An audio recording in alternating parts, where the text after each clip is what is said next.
কিন্তু স্বর্গে একটা অসুবিধা আছে, সেই অসুবিধাটার জন্য আপনারাই বিচার করবেন যে আপনারা স্বর্গে যাবেন কিনা। স্বর্গে, সঞ্জয় বাবু, স্বর্গে একটা অসুবিধা আছে, সেটা হচ্ছে কি, যে যেই পরিমাণ আপনার ক্ষুধা লাগবে স্বর্গের দেবতারা এই পরিমাণ আপনাকে খেতে দেবে না। ওখানে সুন্দর সুন্দর পাকা ফল আছে, কিন্তু গাছের ডাল থেকে ছুটে আপনি খেতে পারবেন না। ক্ষুধার ঠেলায় আপনি জল খেতে যাবেন, ওই সরোবরে নদীতে যে স্রোতস্বিনী ধারা আছে, ওই জল আপনি হাতে উঠে খেতে পারবেন না।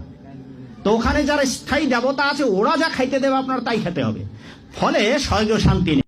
জান্নাতের সবচেয়ে বড় বিষয়টা কি? আল্লাহ পাককে আমরা এই চোখ দিয়ে দেখতে পারবো ইনশাআল্লাহ। জান্নাত মানে কি? যা ইচ্ছা তাই করতে পারবেন। জান্নাত মানে কি? আপনি চাচ্ছেন, আল্লাহ আমি এখন একটা খামর চাই, শরাব আপনার সামনে হাজির, চিন্তা করার সাথে সাথে। জান্নাত মানে কি? আল্লাহ আমি আপনাকে দেখতে চাই, আল্লাহকে আপনি দেখতে পারবেন। জান্নাত মানে কি? আপনি মধুর নহর, দুধের নহর, পানির নহর, শরাবের নহর, হুরে নিন চতুর্দিকে ঘোরাফেরা করছে।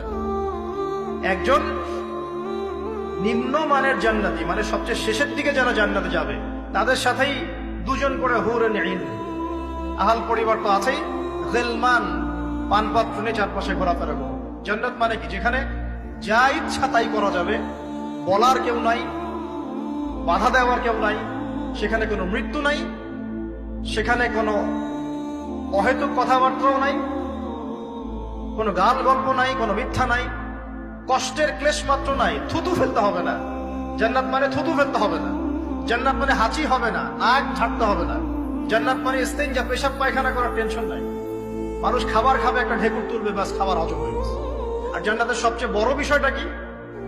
আল্লাহ পাককে আমরা এই চোখ দিয়ে দেখতে পারবো ইনশাআল্লাহ।